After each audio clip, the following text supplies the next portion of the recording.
एक बार एक शक्तिशाली राजा घने वन में शिकार खेल रहा था।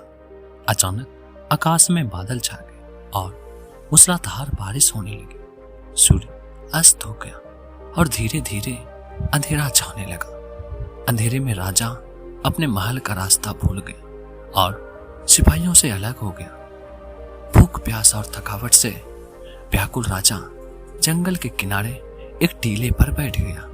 थोड़ी देर बाद उसने वहां 3 बालकों को देखा। तीनों बालक अच्छे मित्र थे। वे गांव की ओर जा रहे थे। सुनो बच्चों, जरा यहां आओ, राजा ने उन्हें बुलाया। बालक जब वहां पहुंचे तो राजा ने उनसे पूछा, क्या कहीं से थोड़ा भोजन और जल मिलेगा?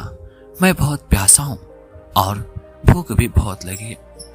बालकों ने उत्तर दिया, अवश्य, हम घर जाकर अभी कुछ ले आते हैं। वे गांव की ओर भागे और तुरंत जल और भोजन ले आए। राजा बच्चों के उत्साह और प्रेम को देखकर बहुत प्रसन्न हुआ। राजा बोला, प्यारे बच्चों, तुम लोग जीवन में क्या करना चाहते हो? मैं तुम सबकी सहायता करना चाहता हूं। कुछ देर सोचने के बाद एक बालक बोला, मुझे धन चाहिए। मैंने कभी 2 समय की रोटी नहीं खाई, कभी सुंदर वस्त्र नहीं पहने, इसलिए मुझे केवल धन चाहिए। राजा मुस्कुराकर बोले, ठीक है, मैं तुम्हें इतना धन दूंगा कि जीवन भर सुखी रहोगे। यह सब सुनते ही बालकों की खुशी का ठिकाना न रहा। दूसरे बालक ने बड़े उत्साह से पूछा, क्या आप मुझे एक बड़ा सा बंगला और घोड़ा गाड़ी देंगे? राजा ने कहा, अगर तुम्हें यही चाहिए तो तुम्हारी इच्छा भी पूरी हो जाएगी।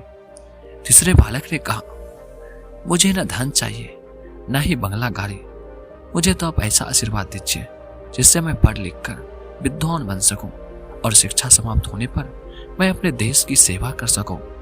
तीसरे बालक की इच्छा सुनकर राजा बहुत प्रभावित हुआ। उसने उसके लिए उत्तम शिक्षा का प्रबंध किया। वह परिश्रमी बालक था, इसलिए दिन रात एक करके उसने पढ़ाई की और बहुत बड़ा विद्वान बन गया। और समय आने पर राजा ने उन्हें अपने राज्य में मंत्री का पद नियुक्त कर दिया।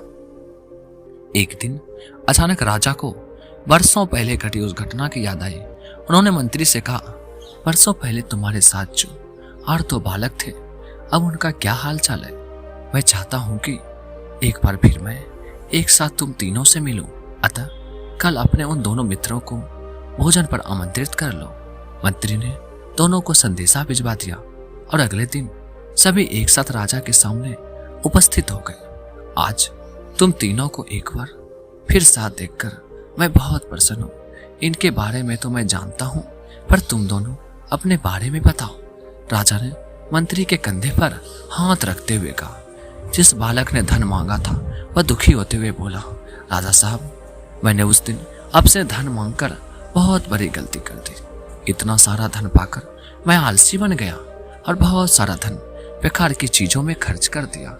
मेरा बहुत सा धन चोरी हो गया और कुछ ही वर्षों में मैं वापस उसी स्थिति में पहुंच गया जिसमें आपने मुझे देखा था। बंगला गाड़ी मांगने वाले बालक भी अपना रोना रोने लगा। महाराज, मैं बड़े ठाठ से अपने बंगले में रह रहा था, पर परसों पहले आई बाढ़ में मेरा सब कुछ बर्बाद हो गया और मैं अपने पहले स्थिति में पहुंच गया। उनकी बातें सुनने के बाद राजा बोले, इस बात को अच्छी तरह गांठ बांध लो। धन संपदा सदा हमारे पास नहीं रहते, पर ज्ञान जीवन भर मनुष्य के काम आता है और उसे कोई चुरा नहीं सकता। शिक्षा ही मानव को विद्वान और बड़ा आदमी बनाती है, इसलिए सबसे बड़ा धन विद्या है। दोस्तों, वीडियो को लाइक करें और हमारे चैनल को सब्सक्राइब करें।